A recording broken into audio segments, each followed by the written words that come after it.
Hello friends, welcome to the first rank pro security academy. Friends, जैसे कि आप देख पा रहे हैं, आज इस वीडियो में हम इस पूरे कंपनीज के फाइनेंशियल्स के बारे में हम डिस्कस करने वाले हैं।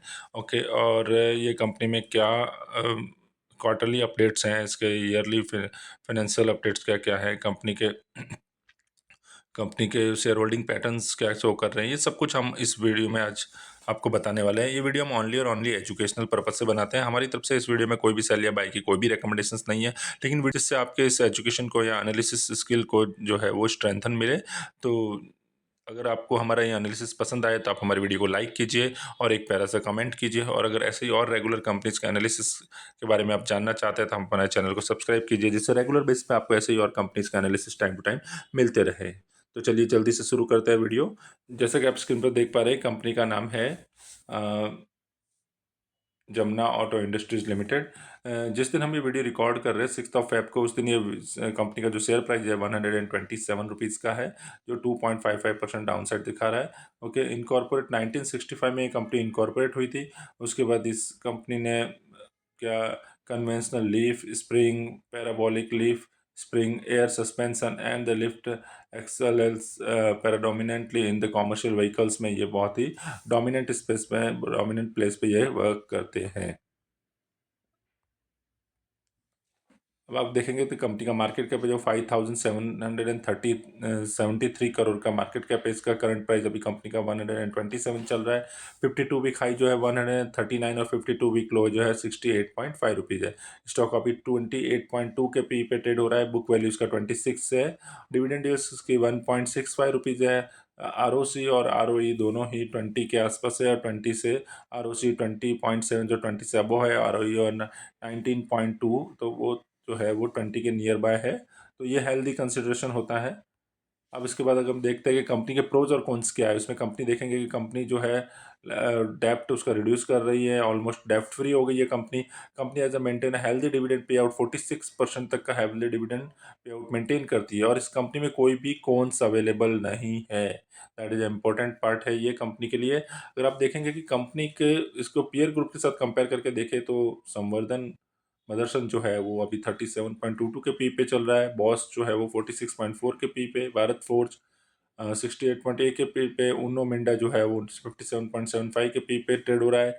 और स्कैफलर इंडिया जो है वो 53.3 के पी पे। ट्यूब इन्वेस्टमेंट जो है 72.46 के पी पे ट्रेड हो रहा है। एंड्योरेंस टेक जो है 39.38 के पी पे। और जमुना ऑटो इंडस्ट्री जो अभी ये 28.24 के पी पे ट्रेड हो रहा है। तो ये इसके पीयर ग्रुप में सबसे लोएस्ट पी पे अभी मस कंपनी जो है वो ट्रेड हो रही है। उसके बाद अगर देखेंगे कि सेल्स जो है इसका दिसंबर 2024 के कंपेयर में अगर मार्च क्वार्टर में देखें तो सेल्स 638 करोड़ हो गया था। वहाँ से जून क्वार्टर में अगेन थोड़ा सा डिक्लाइन आया। फिर सितंबर क्वार्टर में और डिक्लाइन दिख रहा है सेल्स में। ऑपरेटिंग प्रॉफिट देखेंगे तो 77 से 84 करोड़ हुए थे मार्च क्वार्टर में। फिर जून क्वार्टर में 76 करोड़ और सितंबर क्वार्टर में 69 करोड़। वहीं प्रॉफिट बिफोर टैक्स को अगर रिव्यू करें तो 63 करोड़ से 72 करोड़, फिर 64 crore and 56 crore. Profit before net profit को अगर रिव्यू करते हैं तो दिसंबर क्वार्टर में 44 करोड़ का है, और मार्च क्वार्टर में 50 करोड़, 46 करोड़ एंड 40 करोड़। तो क्वार्टर ऑन क्वार्टर बेस पे इसके प्रॉफिट बिफोर टैक्स में और नेट प्रॉफिट में ये डिक्लाइन दिख रहा है हमको।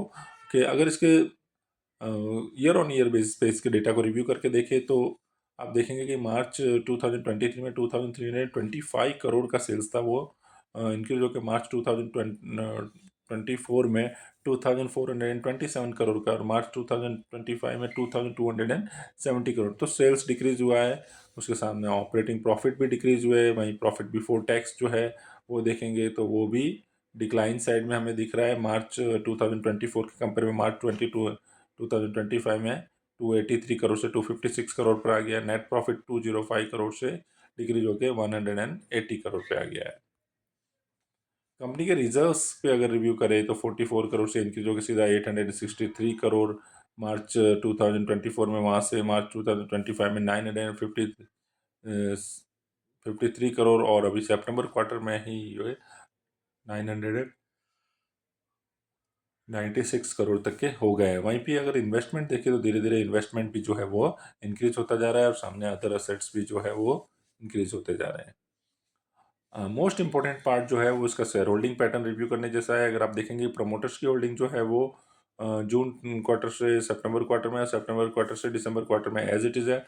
वहीं एफ का डेटा को अगर रिव्यू करें तो स्मार्ट मनी कंसिडर होता है मार्केट में, उसको अगर देखें तो 2.04% से इंक्रीज होकर सितंबर क्वार्टर में 2.37 हो गया और दिसंबर क्वार्टर में 5.20% हो गया। तो अप्रॉक्स डबल जो है वो, मोर देन डबल जो है वो इसका स्टेक जो है वो एफ ने अपना होल्डिंग और अपने स्टेक्स में इंक्रीज किया। वहीं अगर डी को देखें तो 6.28% से इंक्रीज होकर 7.04% और 7.04% से दिसंबर क्वार्टर में 8.07%। तो यहाँ पे जो डोमेस्टिक इंस्टीट्यूशन है वो भी अपना स्टेक धीरे धीरे इसमें इंक्रीज करते जा रहे हैं। लेकिन जो एफ और डी के पास जो भी होल्डिंग या स्टेक जो उन्होंने इंक्रीज किया, वो स्टेक आया कहाँ से, तो पब्लिक के पास में से आया। देखेंगे आप पब्लिक को, देखो कि पब्लिक में अगर उसका 2025 में, जून 2025 में अगर 41.75% अगर स्टेक था, वो डिक्रीज होकर 40.68 हो गया और फिर डिक्रीज होकर 36.80 हो गया। तो फाइनेंशियल इंस्टीट्यूशंस और फॉरेन इन्वेस्टर्स और डोमेस्टिक इंस्टीट्यूशन जो दोनों दोनों जो है वो इसमें अपना स्टेक डे बाई डे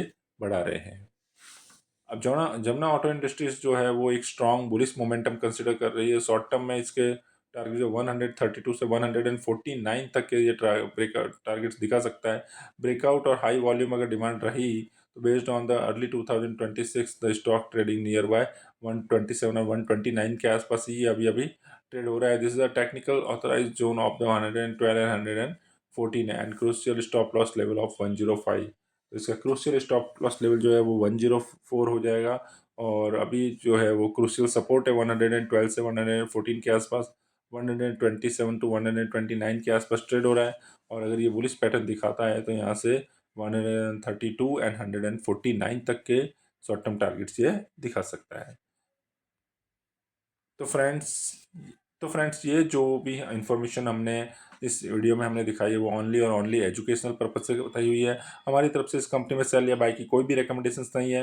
अगर आपको हमारे एनालिसिस पसंद आए तो आप हमारे वीडियो को लाइक कीजिए और ऐसे ही और रेगुलर कंपनीज के एनालिसिस के बारे में जानने के लिए आप हमारे चैनल को सब्सक्राइब कीजिए, जिससे रेगुलर बेस पे आपको ऐसे ही कंपनीज के एनालिसिस मिलती रहे। और बहुत जल्द लौटेंगे एक और कंपनी के एनालिसिस के साथ में, तब तक के लिए धन्यवाद।